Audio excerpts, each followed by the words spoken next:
오늘 하나님 주신 말씀 마가복음 15장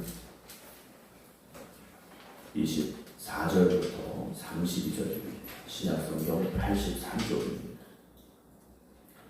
마가복음 15장 24절부터 32절입니다. 신약성경 83쪽입니다.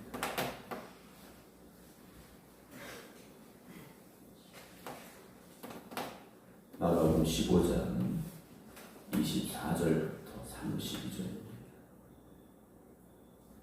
십자가에 못 박고 그 옷을 나눌세 누가 어느 것을 가질까 하여 제비를 뽑더라. 때가 제3시가 되어 십자가에 못 박으니라. 그 위에 있는 죄패에 유대인의 왕이라 쏟고 강도 둘을 예수와 함께 십자가에 못 박으니 하나는 그 우편에 하나는 좌편에 있더라. 지나가는 자들은 자기 머리를 흔들며 예수를 모욕하여 이르되 아하 성전을 헐고 사흘에 짓는다는 자여 네가 너를 구원하여 십자가에서 내려오라 하고 그와 같이 대제사장들도 서기관들과 함께 희롱하며 서로 말하되 그가 남은 구원하였으되 자기는 구원할 수 없도다. 이스라엘의 왕 그리스도가 지금 십자가에서 내려와 우리가 보고 믿게 할지어다 하며 함께 십자가에 못 박힌 자들도 예수를 욕하더라. 아멘. 할렐루야. 요즘 앞에 나온 예배드리는 모든 성도를 주님의 이름으로 축복합니다. 오늘 김순자 권사님 새벽에 오셨습니다.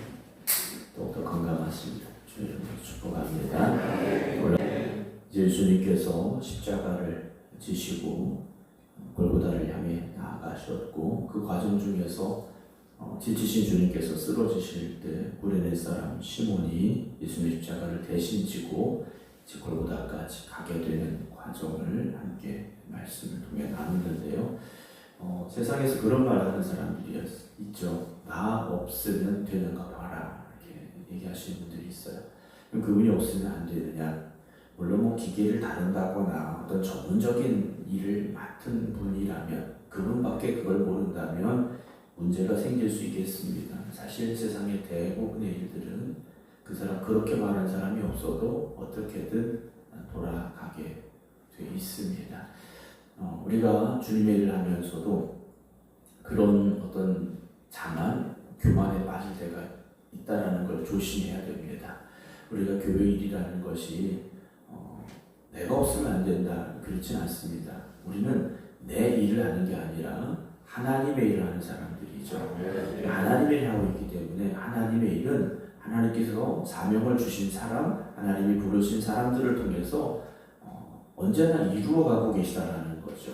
심지어 우리가 어느 누구도 주님을 부르시면 답지 않는다면 세상에 돌들을 들어서라도 역사하시는 분이 하나님이시라는 거죠. 그래서 우리는 사명의 자리에 섰을 때 감사함으로 서야 되는 겁니다. 나 같은 사람을 부르셔서, 나 같은 죄인을 부르셔서 이렇게 사명을 감당하게 하시는 것이 너무 감사해야 되는 거죠. 그래서 교회에서는 주님의 함에 있어서 더 중요한 자리, 덜 중요한 자리가 있는 게 아닙니다.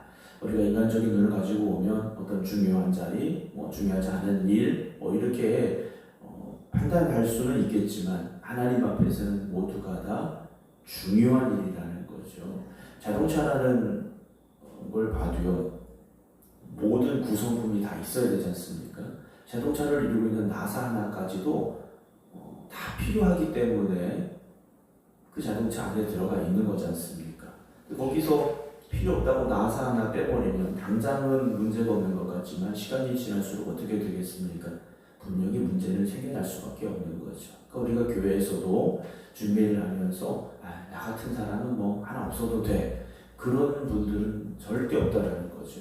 하나님께서 꼭 필요하시기 때문에 나를 부르신 거고 내가 일할 그 자리에 우리를 세워주셨다라는 걸 우리가 늘 고백하며 살아가야 됩니다. 구레네 사람 시몬을 통한 십자가를 지게 하셨지 않습니까? 어느 누가 사실 예수님께서 십자가에 죽으시리라 생각도 못했고 그렇기 때문에 제자들은 주님을 버리고 도망갔고 베드로 주님 모른다 세 번씩이나 부인하고 저주했던 그 상황. 제자들이 지고 가야 될 그 십자가를 구레네 사람 시몬이 지고 가리라 누가 생각을 했겠습니까? 그런데 이 시몬이 십자가를 지게 됐고 그가 예수님을 만나게 되는 역사가 있고 그의 두 아들 알렉산더와 루포가 초대교회에서 큰 역할을 감당하는 사람들이 된 거지 않습니까? 오늘 우리가 사명을 감당하면 나에게 복된 일이고 우리 자녀들에게 복된 일이 됨을 잊지 마시기 바랍니다.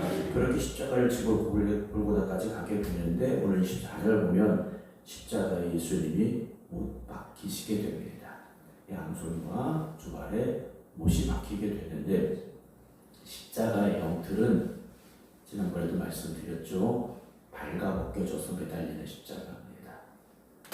적당하게 가리고 매달리는 십자가가 아닙니다. 십자가는 가장 수치스럽게 죽어가는 자리가 십자가 형틀입니다.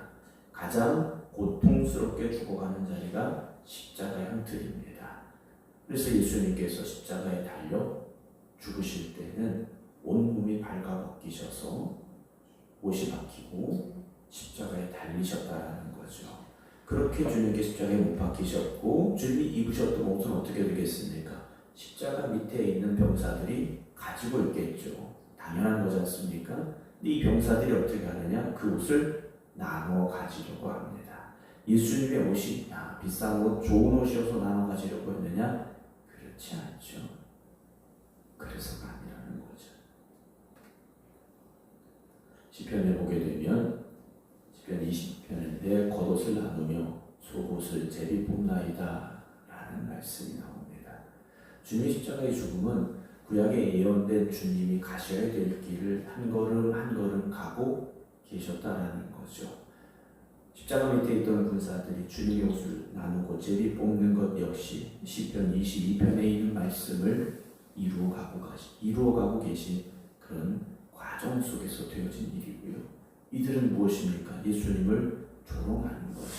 마치 귀한 옷을 서로 전리품으로 나누듯이 서로 조롱하면서 예수님의 십자가를 바라보고 있었다라는 겁니다. 예수님의 십자가는 어떤 십자가입니까? 죄 없으신 주님께서 우리 모든 죄를 대신 지시고 못 박히신 십자가죠. 그 십자가를 바라볼 때 이런 비난과 조롱이 있어야 되는 자리가 아니라는 거죠. 그러나 예수님이 누구인지 알지 못하기에 비난하고 조롱합니다.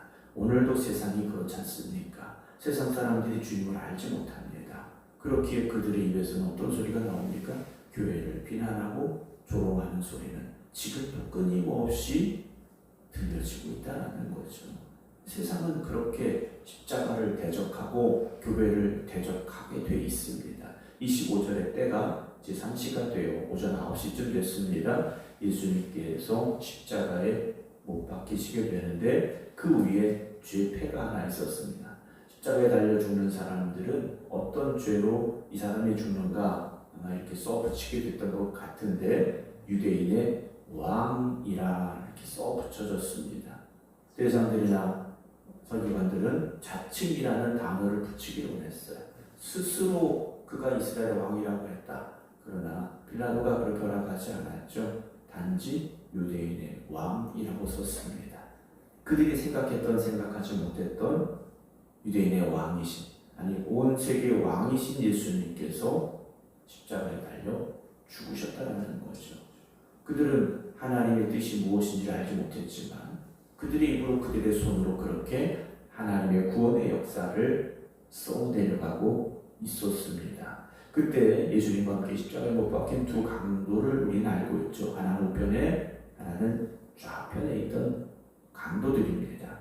예수님께서 예루살렘으로 가실 때 서로 예수님 좌우편에 높은 자리에 앉겠다고 제자들이 싸우기도 했습니다. 그러나 정말 주님께서 유대인의 왕으로 서신 십자가 그 좌우편에는 제자들이 아니라 두 명의 강도가 자리하고 있었더라는 거죠. 여러분, 이스라엘 백성들은 다윗을 그리고 있었습니다. 다윗과 같은 왕이 나와서 다윗 시대의 부귀와 영화를, 나라의 그 강성함을 다시 누리고 싶었던 마음들이 그들에게 있었다라는 거죠. 다윗의 자손에서 그들을 구할 메시아가 온다라는 이 말은 다윗과 같은 왕을 그들이 그리고 있었다라는 말로도 이해하실 수 있어요. 그러나 예수님은 그렇게 이 땅의 왕으로 오신 게 아니지 않습니까? 부귀와 영화를 주려고 오신 것이 아니죠. 우리의 죄를 구원하시려고 이 땅에 오셨습니다. 그리고 그 양 옆에 뜻하지 않았던 두 강도가 자리하게 되는데요. 이 자리가 어떤 자리입니까? 한 명에게는 구원의 자리가 되었고 한 명에게는 그대로 심판의 자리가 되고 말았다라는 거죠. 사랑하는 성도 여러분, 오늘 우리가 주님과 함께 십자가에 못 박힐 각오가 되어져 있어야 됩니다. 부귀와 영화, 어떤 세상적인 높임을 받는 자리가 아니라 인정받는 자리, 칭찬받는 자리가 아니라 주님께서 묵묵히 가셨던 그 십자가, 우리도 우리의 십자가를 지고 어디를 따라가야 됩니까? 주님 가신 길을 따라가야 되고 주님이 못 박히신 그 십자가에 우리도 못 박힐 각오가 되어져 있어야 되죠. 네가 오늘 나와 함께 낙원에 있으리라는 자신의 죄를 고백했던 그에게 허락하셨던 천국의 그 약속이 오늘 우리에게도 주어지는 천국의 약속이 되어짐을 여러분 믿으시기 바랍니다. 이 강도는요, 거기 당연히 죽을 만한 사람이었다라는 거죠. 그런데 그런 죄인도 주님 만났더니 구원의 자리가 됐지 않습니까? 오늘 우리가 나의 죄인됨을 깨달아야 되고 고백해야 되고, 그리고 우리가 구원받을 길은 오직 예수 그리스도밖에 없음을 믿음으로 주님 앞에 나아가시기 바랍니다. 29절에 지나가는 자들이 자기들의 머리를 흔들며 예수님을 모욕합니다. 성전을 헐고 사흘 만에 짓는다고 한 사람, 네가 너를 구원하여 십자가에서 내려와라. 예수님을 비난하고 조롱하는 이들이 십자가 곁에 있었다라는 거죠. 31절에서는요, 그와 같이 대장들도 서기관들과 함께 희롱하며 서로 말하되 그가 남은 구원하였을 때 자기는 구원할 수 없도다. 그렇죠. 예수님께 십자가에서 내려오셔서는 구원을 이루실 수가 없는 거지 않습니까? 자기가 죽어야, 예수님 당신이 죽어야만 우리를 구원하실 수 있기에 묵묵히 십자가에서 그 고통을 감당하고 계신 주님을 향하여 성전을 맡은 대장들, 성경을 맡은 서기관들이 깨닫지 못한 채 예수님을 희롱하고 조롱하고 있음을 보게 되죠. 이스라엘의 왕 그리스도가 지금 십자가에서 내려와 우리가 보고 믿게 할지어다 하며 함께 십자가에 못 박힌 자들도 예수를 욕했더라 라고 기록을 하고 있습니다. 사랑하는 성도 여러분, 오늘 우리가 주의 십자가로 말미암아 여기까지 왔다라는 것을 잊지 마시기 바랍니다. 우리의 왕으로 오신 주님, 그러나 우리를 위해 십자가에 달려 죽으신 주님, 우리가 서야 될 그 자리에 서셨고 우리를 대신하여 온갖 고통을 당하시고 조롱을 당하시고 수모를 당하셨던 주님, 이제 우리가 주님의 영광을 위해 살겠습니다. 여러분 함께 고백할 수 있기를 원합니다. 그래서 오늘도 주님 가신 그 길 곁에 가장 가까이 서 있는 사람이 바로 저와 여러분, 주님의 십자가를 대신 지고 갈 수 있는 사람이 저와 여러분, 주님이 서셨던 그 십자가 곁에 함께 십자가에 못 박힐 사람이 바로 저와 여러분들이 되어지기를 주님의 이름으로 축원합니다. 기도하겠습니다. 주님이 우리를 택하시고 부르셔서 주님의 귀한 일꾼 삼아 주시어서 사명의 자리에 세워주셨기에 주님 주신 그 사명을 기쁨으로 감당하며 주님의 영광을 위하여 살아가는 저희들 되게 하여 주시옵소서. 오늘 우리 왕으로 오신 주님께서 우리 대신 온갖 수모를 당하셨고 고난을 당하셨고 그리고 마지막 십자가에 달려 죽으시기까지 하나님의 뜻을 이루시기에 묵묵히 그 길을 가셨음을 보게 됩니다. 그 십자가가 있었기에, 주님의 그 죽음이 있었기에 우리의 구원이 있음을 잊지 않게 하시고 오늘도 우리에게 주어진 십자가를 지고 주님과 함께 주님이 가신 그 길을 따라갈 수 있는 저희들 되게 하여 주시옵소서. 한 주간을 또 새롭게 시작합니다. 이번 한 주간도 주님 우리와 함께 하여 주시옵시고 우리가 또한 주님의 말씀 붙잡고 나아가게 하여 주시옵시사 믿음으로 승리하는 한 주간 되게 하시고 주님이 도우시고 역사해 주시는 복된 성도들이 되게 하여 주시옵소서. 이제는 우리 주 예수 그리스도의 은혜와 아버지 하나님의 극진하신 사랑하심과 성령님의 감동 감화교통 역사하시니 주님의 십자가만 바라보며 믿음의 길을 끝까지 가겠습니다. 기도드리는 모든 성도를 위해 이제부터 영원토록 함께 하시기를 간절히 축원하옵나이다. 아멘.